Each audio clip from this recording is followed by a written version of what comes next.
এতিয়ালৈকে আমাৰ যিটো এনডিএৰ কাৰণে এই বছৰটো বহুত ভাল বছৰ। মোৰ কথা অসমতো 12টা আসনটোতো একদম চিয়ৰ। বিপিএফনি অস্তিত্বआ लाथिख' जाना थांगासिनो दङ फैगोन गतिके बिपिएफनि सोमोन्दै रायलायनो गोनां बे एफाग्राब दङ होननानै आं साना एमपिआवथ' जों देरहाखागोन। बयनिसिमबो गाहाम हामलायनाय बावहरबाय। दा आं नोंथांमोननिसिम मोननैसो आपडेट लाबोदों। दा बे आपडेटानो जाहैबाय बिटिआरनि सिएम मानगोनां प्रमद बर' सारा फंनैसो बिबुंथिनि गेजेरजों मा फोरमायदों नोंथांमोना फारियै खोनासंलांदो। बयनिसिमबो गाहाम हामलायनाय बावहरबाय। दा आं नोंथांमोननिसिम मोननैसो आपडेट लाबोदों। दा बे आपडेटानो जाहैबाय बिटिआरनि सिएम मानगोनां प्रमद बर' सारा फंनैसो बिबुंथिनि गेजेरजों मा फोरमायदों नोंथांमोना फारियै खोनासंलांदो। এতিয়ালৈকে আমাৰ যিটো এনডিএৰ কাৰণে এই বছৰটো বহুত ভাল বছৰ আৰু অসমত যি সমষ্টিত এনডিএৰ প্ৰাৰ্থী থাকিব, য'ত বিজেপিৰ প্ৰাৰ্থী থাকিব তাত আমি সহায় কৰিম, য'ত এজিপিৰ প্ৰাৰ্থী থাকিব তাত আমি সহায় কৰিম আৰু কোকৰাঝাৰ সিটত আমাৰ প্ৰাৰ্থী থাকিব, একেলগে আমি কাম কৰিম আৰু য'ত কেণ্ডিডেট হ'ব প্ৰত্যেকজনে বিপুল ভোটত জয় হ'ব তেনেকুৱা এটা পৰিৱেশ দেখিবলৈ পাইছো। কাৰণ প্ৰধানমন্ত্ৰী নৰেন্দ্ৰ মোদী ডাঙৰীয়াৰ যিটো গেৰেণ্টি আজি সেইটো সকলো মানুহে বুজি পাইছে। অসমৰ মুখ্যমন্ত্ৰী ডাঙৰীয়াৰ যিটো অসমৰ ৰাইজক লৈ পেলাই নতুন এটা যিটো উন্নয়নৰ যিটো সাংস্কৃতিক ডেভেলপ কৰিছে এইটো সকলো বিশ্বাস আৰু আস্থাত লৈছে। গতিকে এই বছৰৰ নিৰ্বাচনত বহুত সকজা বা তেনেকুৱা চিন্তা কৰিব লগা একো নাই।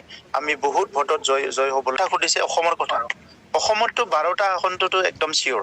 14টা আসন আছে, বাকী 2টা আসনত ইফাল সিফাল কৰিব লাগিব, অলপ কিমানখিনি আগবাঢ়িব পাৰে, কিন্তু 12টা আসনটোতো চিয়ৰ। আমি আৰু পেনেল কৰাৰ কথা চিন্তা কৰা নাই। যি সৌভাগ্য ব্যক্তি আহিব সিয়ে টিকেট পাব আৰু সিয়ে জিকিব। बिटिआरनि सिएम मानगोनां प्रमद बर' सारा मा फोरमायदों खोनानो मोनबाय।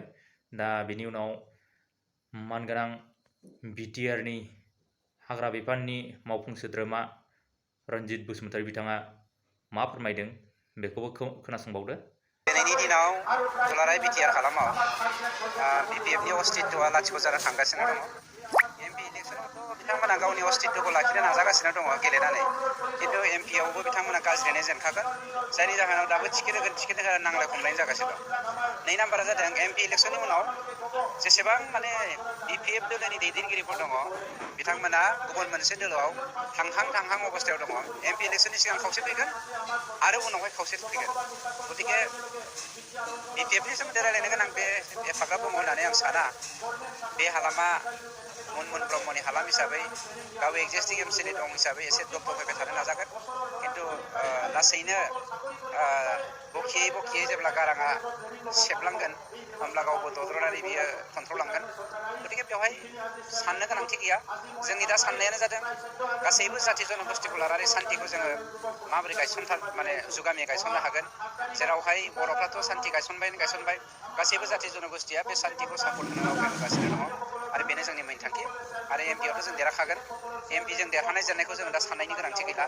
जोङो जोंनि एमपि केन्डिडेटआ देरहाखांनानै ओजों दिल्लीयाव थांनायनि उनाव जों मा प्रजेक्ट लागोन जोंनि बिटिआर डेभेलपनि थाखाय बेखौसो जों सानगासिनो दङ। नोंथांमोना खोनासंनो मोनबाय। दा बे बिबुंथिफोरखौ खोनासंनानै नोंथांमोना मा बुजिनो हाखो बेखौ कमेन्ट सेक्सनाव फोरमायहरबानो जाबाय। दा एसेखिनि भिडिअखौनो आं नोंथांमोननिसिम लानानै फैदोंमोन। नोंथांमोना आंनि चेनेलखौ दासिमबो साबस्क्राइब खालामाखैबा साबस्क्राइब खालामनानै होदो, जाहाथे गोदान भिडिअफोरखौ आं नोंथांमोननिसिम दैथायहरनो हायो। आरो भिडिअखौ मोजां मोनदोंबा लाइक, शेयार, कमेन्ट खालामनानै होबानो जाबाय। गोजोन्थों।